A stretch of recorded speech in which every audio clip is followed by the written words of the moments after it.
qu'on se le dise. Exactement. À nous, notre parti pris international, les demandes de plus en plus pressantes à la France de payer sa dette à l'égard d'Haïti. Et vous dites, oui, il y a une dette française. Oui, il y a une dette française. C'est une coalition d'une vingtaine d'ONG lors du Forum permanent des Nations Unies pour les personnes d'ascendance africaine, qui est à Genève, qui ont de nouveau réclamé le remboursement par la France de la dette qui a été contraint de contracter Haïti après son indépendance en 1804. Et en fait, c'est pas exactement en 1824. C'est en 1804, en 1825, Charles X, qui vient d'arriver sur le trône, se présente à Haïti et en gros leur dit soit c'est la guerre, soit vous payez. Eh bien, vous payez quoi? Vous payez une indemnité de 150 millions de francs or pour dédommager les anciens colons et, en plus de ça, petite cerise sur le gâteau, avec l'assurance d'échanges commerciaux privilégiés avec la France. Et parce qu'il faut faire ça bien, vous allez emprunter aux banques françaises, c'est ce qu'on appelle après la double dette. C'est le diable qui se mord la queue. Il y en a plein comme ça dans l'histoire d'Haïti. Alors la dette a été remboursée par Haïti en 1947. En 1947. Donc ils ont mis 120 ans. Exactement, à 21 milliards de dollars. Mais pour les partisans du remboursement, il y a eu 200 ans d'intérêt dont la France a bénéficié. Donc elle se montrait davantage à 150 voire 200 milliards. Alors c'est pas la première fois que c'était. Haïti a dû payer une dette à la France pour avoir osé déclarer son indépendance. Vous connaissez ma difficulté intellectuelle, morale, historique à regarder avec nos yeux d'aujourd'hui l'histoire. Encore une fois, l'histoire n'est pas bien ou mal elle est. On doit la comprendre, l'analyser, l'offrir pédagogiquement au plus grand nombre, mais on ne peut pas la réécrire, on ne peut pas la retordre dans l'autre sens. Elle est ce qu'elle est. Mais par contre, force est de constater que d'aller demander à la première République noire, et qui n'est pas n'importe quelle République noire ou pas noire d'ailleurs, Haïti, Toussaint Louverture, quand il lit la Déclaration des droits de l'homme et du citoyen, après la Révolution française, quand elle arrive entre ses mains Haïti, ce qu'il lit, il s'y reconnaît. Il dit, mais ça parle de moi ce texte, je suis né libre, je mérite la liberté. Et en faisant la révolution à Haïti, Toussaint Louverture a universalisé la Déclaration des droits de l'homme et la Révolution française. L'aspect universel, ce qui fait que c'est applicable partout et c'est revendicable par tous, ça vient d'Haïti et Toussaint Louverture. Donc c'est quand même pas rien. C'est extraordinaire. Moi j'ai une passion pour Toussaint Louverture, je conseille à tout le monde de lire d'Aimé Césaire sur Toussaint Louverture. Bref, donc c'est tout à fait injuste et cruel d'arriver et de dire vous avez été colonisé pendant toutes ces années-là. Donc maintenant vous êtes indépendant, vous avez gagné de votre indépendance, mais vous savez quoi? Vous allez payer des indemnités à ceux qui ont commis cette injustice. Alors même avec les réserves que je peux avoir dans la réécriture historique, ça va quand même. Donc je pense que quand même il y a une légitimité. Mais j'ai deux mais. La première, c'est qu'on doit aussi faire payer les Américains. Parce que tout le monde a oublié cette affaire. Mais en 1914, un groupe d'Américains débarque à Haïti, pique 500 000 $ de la Banque nationale d'Haïti, les ramène aux États-Unis, pose avec, et s'installe à domicile avec l'armée américaine jusqu'en 1934, réinstaure le travail obligatoire, tire à vue sur les fugitifs, et à son départ, c'est-à-dire au moment et après, en 1934, il part et jusqu'en 47, il demande à Haïti de rembourser la dette que les Haïtiens ont été obligés de contracter du fait de l'invasion américaine. Donc eux aussi, ils doivent payer. Il y a une et la deuxième réserve? Et la deuxième réserve, c'est que le problème, c'est qu'Haïti, pour prendre que les 41 dernières années, c'est coup d'État, c'est corruption, c'est des insurrections, c'est des élections truquées, c'est impossible. Et je crains, c'est l'un des pays les plus pauvres du monde, et je crains que cette dette prenne une dimension magique. C'est-à-dire à partir du moment où la dette sera remboursée, tout va très bien aller. Eh bien non, il faut beaucoup plus, et Haïti mérite tellement. Qu'on se le dise. Exactement. À nous, notre parti pris international, les demandes de plus en plus pressantes à la France de payer sa dette à l'égard d'Haïti. Et vous dites, oui, il y a une dette française. Oui, il y a une dette française. C'est une coalition d'une vingtaine d'ONG lors du Forum permanent des Nations Unies pour les personnes d'ascendance africaine, qui est à Genève, qui ont de nouveau réclamé le remboursement par la France de la dette qui a été contraint de contracter Haïti après son indépendance en 1804. Et en fait, c'est pas exactement en 1824. C'est en 1804, en 1825, Charles X, qui vient d'arriver sur le trône, se présente à Haïti et en gros leur dit soit c'est la guerre, soit vous payez. Eh bien, vous payez quoi? Vous payez une indemnité de 150 millions de francs or pour dédommager les anciens colons et, en plus de ça, petite cerise sur le gâteau, avec l'assurance d'échanges commerciaux privilégiés avec la France. Et parce qu'il faut faire ça bien, vous allez emprunter aux banques françaises, c'est ce qu'on appelle après la double dette. C'est le diable qui se mord la queue. Il y en a plein comme ça dans l'histoire d'Haïti. Alors la dette a été remboursée par Haïti en 1947. En 1947. Donc ils ont mis 120 ans. Exactement, à 21 milliards de dollars. Mais pour les partisans du remboursement, il y a eu 200 ans d'intérêt dont la France a bénéficié. Donc elle se montrait davantage à 150 voire 200 milliards. Alors c'est pas la première fois que c'était. Haïti a dû payer une dette à la France pour avoir osé déclarer son indépendance. Vous connaissez ma difficulté intellectuelle, morale, historique à regarder avec nos yeux d'aujourd'hui l'histoire. Encore une fois, l'histoire n'est pas bien ou mal ailée. On doit la comprendre, l'analyser, l'offrir pédagogiquement au plus grand nombre, mais on ne peut pas la réécrire, on ne peut pas la retordre dans l'autre sens. Elle est ce qu'elle est. Mais par contre, force est de constater que d'aller demander à la première République noire, et qui n'est pas n'importe quelle République noire ou pas noire d'ailleurs, Haïti, Toussaint Louverture, quand il lit la Déclaration des droits de l'homme et du citoyen, après la Révolution française, quand elle arrive entre ses mains Haïti, ce qu'il lit, il s'y reconnaît. Il dit, mais ça parle de moi, ce texte. Je suis né libre, je mérite la liberté. Et en faisant la révolution à Haïti, Toussaint Louverture a universalisé la Déclaration des droits de l'homme et la Révolution française. L'aspect universel, ce qui fait que c'est applicable partout et c'est revendicable par tous, ça vient d'Haïti et Toussaint Louverture. Donc c'est quand même pas rien. C'est extraordinaire. Moi j'ai une passion pour Toussaint Louverture. Je conseille à tout le monde de lire Aimé Césaire sur Toussaint Louverture. Bref, donc c'est tout à fait injuste et cruel d'arriver et de dire vous avez été colonisé pendant toutes ces années-là. Donc maintenant vous êtes indépendant, vous avez gagné de votre indépendance, mais vous savez quoi? Vous allez payer des indemnités à ceux qui ont commis cette injustice.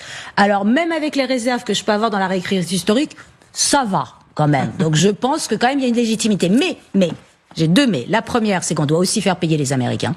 Parce que tout le monde a oublié cette affaire. Mais en 1914, un groupe d'Américains débarque à Haïti, pique 500 000 $ de la Banque nationale d'Haïti, les ramène aux États-Unis, pose avec, et s'installe à domicile avec l'armée américaine jusqu'en 1934, réinstaure le travail obligatoire, tire à vue sur les fugitifs, et à son départ, c'est-à-dire au moment et après, en 1934, il part et jusqu'en 47, il demande à Haïti de rembourser la dette que les Haïtiens ont été obligés de contracter du fait de l'invasion américaine. Donc eux aussi, ils doivent payer. Il y a une et la deuxième réserve? Et la deuxième réserve, c'est que le problème, c'est qu'Haïti, pour prendre que les 41 dernières années, c'est coup d'État, c'est corruption, c'est des insurrections, c'est des élections truquées, c'est impossible. Et je crains, c'est l'un des pays les plus pauvres du monde, et je crains que cette dette prenne une dimension magique. C'est-à-dire à partir du moment où la dette sera remboursée, tout va très bien aller. Eh bien non, il faut beaucoup plus, et Haïti mérite tellement. Qu'on se le dise. Exactement. Nous, notre parti pris international, les demandes de plus en plus pressantes à la France de payer sa dette à l'égard d'Haïti. Et vous vous dites, oui, il y a une dette française. Oui, il y a une dette française. C'est une coalition d'une vingtaine d'ONG lors du Forum permanent des Nations Unies pour les personnes d'ascendance africaine, qui est à Genève, qui ont de nouveau réclamé le remboursement par la France de la dette qu'a été contraint de contracter Haïti après son indépendance en 1804. Et en fait, c'est pas exactement en 1824.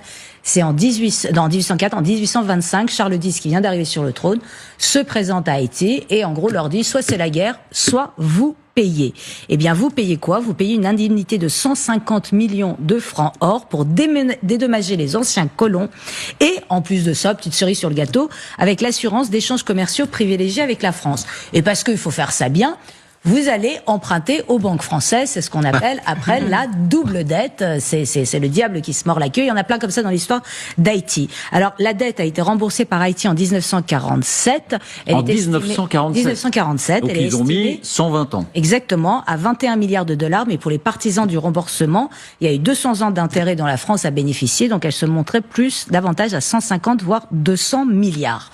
Alors c'est pas la première fois que c'était. Haïti a dû payer une dette à la France pour avoir osé déclarer son indépendance. Vous connaissez ma difficulté intellectuelle, morale, historique à regarder avec nos yeux d'aujourd'hui l'histoire. Encore une fois, l'histoire n'est pas bien ou mal ailée. On doit la comprendre, l'analyser, l'offrir pédagogiquement au plus grand nombre, mais on ne peut pas la réécrire, on ne peut pas la retordre dans l'autre sens. Elle est ce qu'elle est. Mais par contre, force est de constater que d'aller demander à la première République noire, et qui n'est pas n'importe quelle République noire ou pas noire d'ailleurs, Haïti, Toussaint Louverture, quand il lit la Déclaration des droits de l'homme et du citoyen, après la Révolution française, quand elle arrive entre ses mains Haïti, ce qu'il lit, il s'y reconnaît. Il dit, mais ça parle de moi, ce texte. Je suis né libre, je mérite la liberté.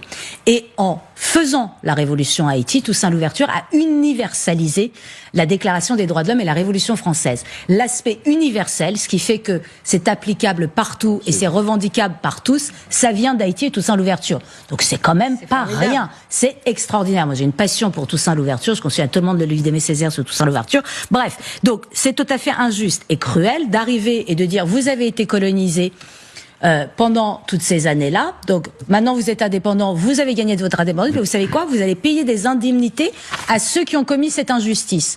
Alors même avec les réserves que je peux avoir dans la réécriture historique, ça va quand même. Donc je pense que quand même il y a une légitimité. Mais j'ai deux mais. La première, c'est qu'on doit aussi faire payer les Américains. Parce que tout le monde a oublié cette affaire. Mais en 1914, un groupe d'Américains débarque à Haïti, pique 500 000 $ de la Banque nationale d'Haïti, les ramène aux États-Unis, pose avec, et s'installe à domicile avec l'armée américaine jusqu'en 1934, réinstaure le travail obligatoire, tire à vue sur les fugitifs, et à son départ, c'est-à-dire au moment, et après, en 1934, il part, et jusqu'en 47, il demande à Haïti de rembourser la dette que les Haïtiens ont été obligés de contracter du fait de l'invasion américaine.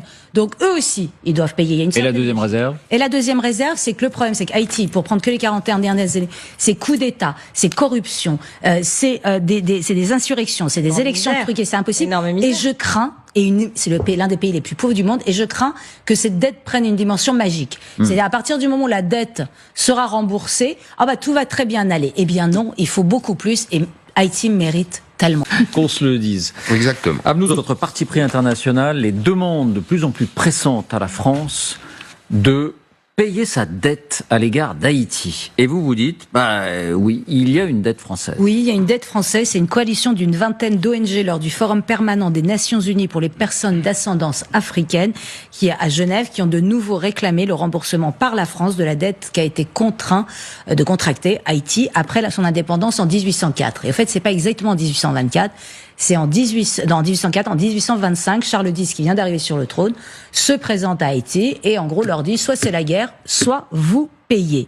Eh bien, vous payez quoi? Vous payez une indemnité de 150 millions de francs or pour dédommager les anciens colons et, en plus de ça, petite cerise sur le gâteau, avec l'assurance d'échanges commerciaux privilégiés avec la France. Et parce qu'il faut faire ça bien, vous allez emprunter aux banques françaises, c'est ce qu'on appelle après la double dette. C'est le diable qui se mord la queue. Il y en a plein comme ça dans l'histoire d'Haïti. Alors la dette a été remboursée par Haïti en 1947. En 1947. Donc ils ont mis 120 ans. Exactement, à 21 milliards de $. Mais pour les partisans du remboursement, il y a eu 200 ans d'intérêt dont la France a bénéficié. Donc elle se montrait davantage à 150 voire 200 milliards. Alors c'est pas la première fois que c'était. Haïti a dû payer une dette à la France pour avoir osé déclarer son indépendance. Vous connaissez ma difficulté intellectuelle, morale, historique à regarder avec nos yeux d'aujourd'hui l'histoire. Encore une fois, l'histoire n'est pas bien ou mal ailée. On doit la comprendre, l'analyser, l'offrir pédagogiquement au plus grand nombre, mais on ne peut pas la réécrire, on ne peut pas la retordre dans l'autre sens. Elle est ce qu'elle est. Mais par contre, force est de constater que d'aller demander à la première République noire, et qui n'est pas n'importe quelle République noire ou pas noire d'ailleurs, Haïti, Toussaint Louverture, quand il lit la Déclaration des droits de l'homme et du citoyen, après la Révolution française, quand elle arrive entre ses mains Haïti, ce qu'il lit, il s'y reconnaît. Il dit, mais ça parle de moi, ce texte. Je suis né libre, je mérite la liberté. Et en faisant la révolution à Haïti, Toussaint Louverture a universalisé la Déclaration des droits de l'homme et la Révolution française. L'aspect universel, ce qui fait que c'est applicable partout et c'est revendicable par tous, ça vient d'Haïti et Toussaint Louverture.